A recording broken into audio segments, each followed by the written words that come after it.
حمد و صلاۃ و سلام بہار شریعت درس نمبر 18 قربانی کا گوشت و پوست وغیرہ کیا کریں؟ قربانی کا گوشت اور چمڑا وغیرہ کدھر کرنا ہے، اس کے بیان میں یہ درس ہے۔ مسئلہ قربانی کا گوشت خود بھی کھا سکتا ہے اور دوسرے شخص غنی یا فقیر کو دے سکتا ہے، کھلا سکتا ہے، بلکہ اس میں سے کچھ کھا لینا قربانی کرنے والے کے لیے مستحب ہے۔ بہتر یہ ہے کہ گوشت کے 3 حصے کرے، ایک حصہ فقراء کے لیے اور ایک حصہ دوست و احباب کے لیے اور ایک حصہ اپنے گھر والوں کے لیے۔ 1/3 سے کم صدقہ نہ کرے۔ کہہ رہے ہیں کہ قربانی کا گوشت جو ہے سارا خود بھی کھا سکتا ہے، سارا صدقہ بھی کر سکتا ہے، جس طرح مرضی ہے چاہے کر سکتا ہے، لیکن مستحب یہ ہے کہ کچھ نہ کچھ خود کھائے۔ لیکن مستحب یہ بھی ہے کہ 3 حصے کرے، ایک حصہ فقراء کو دے، ایک حصہ دوست احباب کو دے اور ایک حصہ اپنے گھر رکھے۔ 1/3 سے کم صدقہ نہ کرے، بھئی کم از کم تیسرا حصہ جو ہے وہ صدقہ کرے، یہ مستحب ہے۔ اور کل کو صدقہ کر دینا بھی جائز ہے، سارا صدقہ کر دینا بھی جائز ہے، اور کل گھر ہی رکھ لینا یہ بھی جائز ہے۔ 3 دن سے زائد اپنے اور گھر والوں کے کھانے کے لیے رکھ لینا بھی جائز ہے۔ 3 دن سے زائد اپنے گھر والوں کے لیے رکھ لینا بھی جائز ہے۔ اور بعض حدیثوں میں جو اس کی ممانعت آئی ہے وہ منسوخ ہے۔ اور اس شخص کے اہل و عیال بہت ہوں اور صاحب وسعت نہیں ہے تو بہتر یہ ہے کہ سارا گوشت اپنے بال بچوں ہی کے لیے رکھ چھوڑے۔ حدیثوں میں 3 دن سے زیادہ قربانی کا گوشت رکھنے کی جو ممانعت آئی ہے وہ منسوخ ہے، یعنی اب رکھا جا سکتا ہے۔ اور اگر اس کے اہل و عیال زیادہ ہیں، کنبہ قبیلہ زیادہ ہے، تو پھر بہتر یہی ہے، مستحب بھی اس کے لیے یہی ہے، بہتر ہی یہی ہے کہ وہ سارا جو ہے نا وہ رکھ چھوڑے اپنے اہل و عیال کے لیے۔ قربانی کا گوشت کافر کو نہ دے کہ یہاں کے کافر حربی ہیں۔ کافر کو قربانی کا گوشت نہیں دیا جا سکتا۔ اکثر اس علاقہ میں عیسائی بچے آتے ہیں گوشت مانگنے کے لیے، ان کو دینا حرام ہے۔ کیوں کہ یہاں کے عیسائی جو ہیں، عیسائی یہودی جو بھی رہ رہے ہیں ادھر پاکستان میں، انہوں نے تو خیر اور بات کی ہے، لیکن پاکستان کا بھی یہی حکم ہے، یہاں کے سارے کافر حربی ہیں۔ حربی کافر وہ ہوتا ہے جو جزیہ وغیرہ نہیں دے رہا ہوتا، اور ذمی کافر ہوتا ہے جو جزیہ دے رہا ہوتا ہے۔ اگر جو حکومتی ٹیکس دے رہے ہیں اسی کو اگر ہم کہیں کہ یہ ان کا جزیہ ہے، تو میرے بھائی یہ تو ہم بھی دے رہے ہیں، الٹا ہم سے زیادہ سہولیات لے جاتے ہیں اقلیتوں والے ہم اکثریت سے زیادہ سہولیات لے جاتے ہیں۔ جہاں جس ادارے میں جائیں ان کے لیے نشستیں رکھی گئی ہیں، اور بکثرت ایسا ہوتا ہے کہ جب یہ نوکریوں کے لیے جاتے ہیں تو 2 نشستیں اقلیتوں کی ہوتی ہیں اور ادھر سے ہوتا ہی 1 ہے یا 2 ہے۔ الٹا ان کو زیادہ سہولیات دی جا رہی ہیں بھائی اکثریت کی بنسبت پاکستان میں۔ یہ جو حکومتی ٹیکس جو جا رہا ہے اس کو جزیہ نہیں کہہ سکتے، یہ جزیہ تو پھر ہم بھی دے رہے ہیں، یہ تو بھتا ہے۔ قربانی اگر منت کی ہے تو اس کا گوشت نہ خود کھا سکتا ہے نہ اغنیاء کو کھلا سکتا ہے، بلکہ اس کو صدقہ کر دینا واجب ہے۔ وہ منت ماننے والا فقیر ہو یا غنی، دونوں کا ایک ہی حکم ہے کہ خود نہیں کھا سکتا نہ غنی کو کھلا سکتا ہے۔ منت کی قربانی جناب یہ اکثر لوگ اس طرح کرتے ہیں، منت مانی ہوئی اور جناب ذبح کیا اور چڑھوائے، خاندانوں کو کھلایا، دعوتیں دی، یہ منت پوری ہو رہی ہے۔ منت نہیں اس طرح پوری ہوتی، وہ خود بھی نہیں کھا سکتا اور اغنیاء کو بھی نہیں کھلا سکتا، انہی کو دے سکتا جن پر صدقہ لگتا ہے۔ میت کی طرف سے قربانی کی تو اس کے گوشت کا بھی وہی حکم ہے کہ خود کھائے، دوست احباب کو دے، فقیروں کو دے۔ یہ ضرور نہیں کہ سارا گوشت فقیروں ہی کو دے، کیونکہ گوشت اس کی ملک ہے، یہ سب کچھ کر سکتا ہے۔ اور اگر میت نے کہہ دیا کہ میری طرف سے قربانی کر دینا تو اس میں سے کھائے بلکہ کل گوشت صدقہ کر دے، نہ کھائے بلکہ کل گوشت صدقہ کر دے۔ یعنی کسی کی جانب سے، مرنے والے کی جانب سے قربانی کر رہا ہے، اس نے وصیت نہ کی تھی تو اس کو اختیار ہے جیسا مرضی کرے۔ اگر اس نے وصیت کی تھی کہ میری جانب سے صدقہ کرنا، تو پھر اس کے لیے رکھنا حرام ہے، خود کھانا حرام ہے، صدقہ کرنا پڑے گا۔ قربانی کا چمڑا اور اس کی جھول کہتے ہیں جی قربانی کے جانوروں پر ڈالنے والا کپڑا، اوپر کپڑا ڈالا جاتا ہے بناوٹ کے لیے بھی اور مقاصد کے لیے بھی، اور رسی اور اس کے گلے میں ہار ڈالا ہے، وہ ہار ان سب چیزوں کو صدقہ کر دے۔ قربانی کے چمڑے کو خود بھی اپنے کام میں لا سکتا ہے، یعنی اس کو باقی رکھتے ہوئے اپنے کسی کام میں لا سکتا ہے۔ مثلا اس نے قربانی کے اس جانور کی اس چمڑے سے جائے نماز بنا لی، چلنی بنا لی۔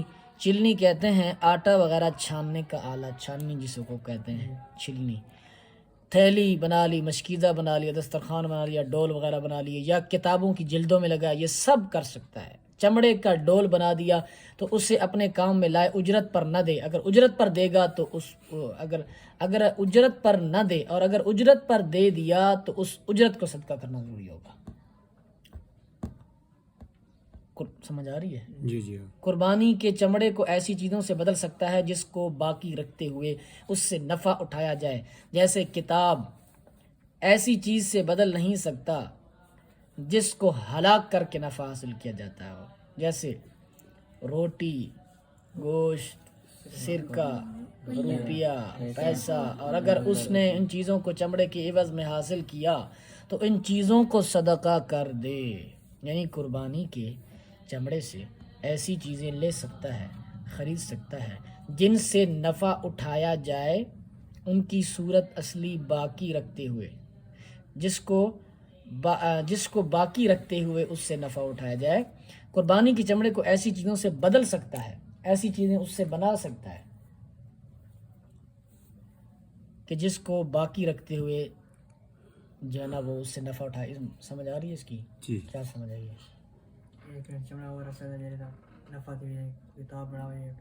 ایسے تو نہیں ہے، میں نے تو ایسے نہیں بیان کیا۔ یہ کہہ رہے ہیں کہ قربانی کے چمڑے کو بندہ ایسے طریقے سے استعمال کر سکتا ہے کہ چمڑے کا جو وجود ہے وہ باقی رہے۔ مثلا جنہوں نے بیان کیا صورتیں، جائے نماز بنائیں، چلنی بنائیں، تھیلی بنائیں، مشکیزہ بنائیں، دسترخوان، ڈول، اس میں چمڑے کی صورت باقی رہے گی۔ جوتا بنائیں، اگر وہ صورت باقی نہ رہی، یعنی اس کے بدلے میں کوئی اور چیز خرید لی دے کر، نہ پھر نہیں، جیسے روٹی، گوشت، سرکہ، روپیہ، پیسہ، اگر اس نے ان چیزوں کو چمڑے کے عوض میں حاصل کیا تو ان چیزوں کو صدقہ کر دے۔ اگر قربانی کی کھال کو روپے کے عوض میں بیچا، مگر اس لیے نہیں کہ اس کو اپنی ذات پر یا بال بچوں پر صرف کرے گا، بلکہ اس لیے کہ اسے صدقہ کر دے گا تو جائز ہے۔ جیسا کہ آج کل اکثر لوگ کھال مدارس دینیا میں دیا کرتے ہیں، اور بعض مرتبہ وہاں کھال بھیجنے میں دقت ہوتی ہے، اور اسے بیچ کر روپیہ بھیج دیا جاتا ہے، یا کئی شخصوں کو دینا ہوتا ہے، اسے بیچ کر دام ان فقراء پر تقسیم کر دیتے ہیں۔ یہ بے جائز ہے، ان میں حرج نہیں۔ اور حدیث میں جو اس کے بیچنے کی ممانعت آئی ہے اس سے مراد اپنے لیے بیچنا ہے۔ صدقہ کرنا ہے تو پھر چمڑا بیچ کر دے سکتے ہیں۔ ہاں جی، گوشت کا بھی وہی حکم ہے جو چمڑے کا ہے، کہ اس کو اگر ایسی چیز کے بدلے میں بیچا جس کو ہلاک کر کے نفع حاصل کیا جائے تو صدقہ کر دے۔ قربانی کی چربی اور اس کی سری، پائے اور اون اور دودھ جو ذبح کے بعد دہائے، ان سب کا وہی حکم ہے کہ اگر ایسی چیز اس کے عوض میں لی جس کو ہلاک کر کے نفع حاصل کرے گا تو اس کو صدقہ کر دے۔ قربانی کا چمڑا یا گوشت یا اس میں کی کوئی چیز قصاب یا ذبح کرنے والے کو اجرت میں نہیں دے سکتا، کہ اس کو اجرت میں دینا بھی بیچنے ہی کے معنی میں ہے۔ یہ بہت عام مسئلہ ہے، اکثر لوگ اس طرح کرتے ہیں کہ قصاب کو دے دیتے ہیں، جو ہے آپ سری لے جائیں، آپ پائے لے جائیں، کوئی بات نہیں، چمڑا لے جائیں، نہ، یہ جائز نہیں ہے۔ اور قربانی کی تقسیم پر بھی جو ہے نا اس طرح کیا جاتا ہے اکثر، کہ پائے جو ہیں ان کی جناب ہم پرچیاں ڈال لیتے ہیں، ٹھیک ہے، یا بھائی اس نے کام بہت کیا ہے وہ لے جائیں، جائز نہیں ہے۔ قصاب کو اجرت میں نہیں دیا بلکہ جیسے دوسرے مسلمانوں کو دیتا ہے اس کو بھی دیا، اور اجرت اپنے پاس سے دوسری چیز دے گا تو جائز ہے۔ بھیڑ کے کسی جگہ کے بال نشانی کے لیے کاٹ لیے ہیں ان بالوں کو پھینک دینا یہ کسی کو ہبہ کر دینا ناجائز ہے، بلکہ انہیں صدقہ کرے۔ نشانی کے لیے لوگ بیلوں کے بال کاٹتے ہیں، بھیڑوں کے بال کاٹتے ہیں، ان کو پھینک دینا جائز نہیں ہے، بلکہ اس کو صدقہ کرنا ضروری ہے۔ اگرچہ دیکھو یہ چھوٹی سی چیز ہے، تھوڑی سی چیز ہے، اس کی پتہ نہیں کتنی کم قیمت ہوگی۔ جی ذبح سے پہلے قربانی کی جانور سے منفعت حاصل کرنا منع ہے۔ ذبح سے پہلے قربانی کے جانور کے بال اپنے کسی کام کے لیے کاٹ لینا یا اس کا دودھ دہنا مکروہ ممنوع ہے، اور قربانی کے جانور پر سوار ہونا یا اس پر کوئی چیز لادنا یا اس کو اجرت پر دینا غرض اس سے منافع حاصل کرنا منع ہے۔ اگر اس نے اون کاٹ لی یا دودھ دو لیا تو اسے صدقہ کر دے، اور اجرت پر جانور کو دیا ہے تو اجرت کو صدقہ کرے، اور اگر خود سوار ہوا یا اس پر کوئی چیز لادی تو اس کی وجہ سے جانور میں جو کچھ کمی آئی اتنی مقدار میں صدقہ کرے، یعنی جتنا نفع اس سے اٹھایا ہے اس کے بدلے میں صدقہ کرے۔ جانور دودھ والا ہے تو اس کے تھن پر ٹھنڈا پانی چھڑکے تاکہ دودھ خشک ہو جائے۔ اگر اس سے کام نہ چلے تو جانور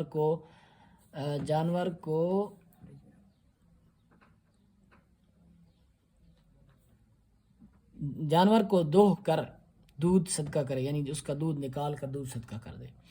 جانور ذبح ہو گیا تو اب اس کے بال کو اپنے کام کے لیے کاٹ سکتا ہے، اور اگر اس کے تھن میں دودھ ہے تو دھو سکتا ہے کہ جو مقصود تھا وہ پورا ہو گیا، اب یہ اس کی ملک ہے، اپنے صرف میں لا سکتا ہے۔ سمجھ آئی؟ جانور ذبح ہو گیا قربانی والا تو اب اس کے بال کو اپنے کام کے لیے کاٹ سکتا ہے، اور اگر اس کے تھن میں دودھ ہے تو وہ بھی نکال سکتا ہے، کیونکہ جو مقصود تھا قربانی کا وہ پورا ہو گیا، تو اب اپنے صرف میں لا سکتا ہے۔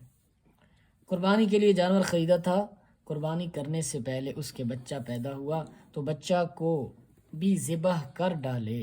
قربانی کے لیے جانور خریدا تھا، قربانی کرنے سے پہلے اس کا بچہ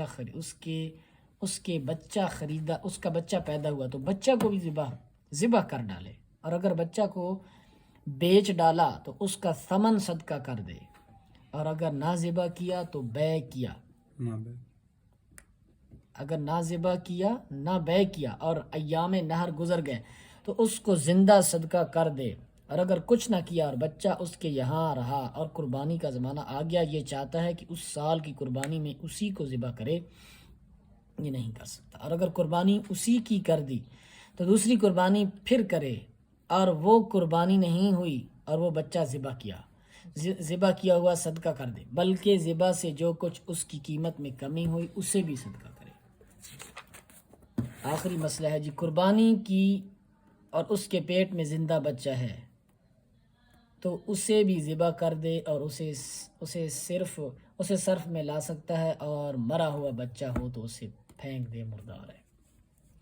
قربانی کی اور اس کے پیٹ سے زندہ بچہ ہے تو اسے بھی ذبح کر دے اور اسے صرف میں لا سکتا ہے۔ ھذا هو المرام، اللہ تعالیٰ علیہ حقیقت الکلام۔ فیصلہ کرو۔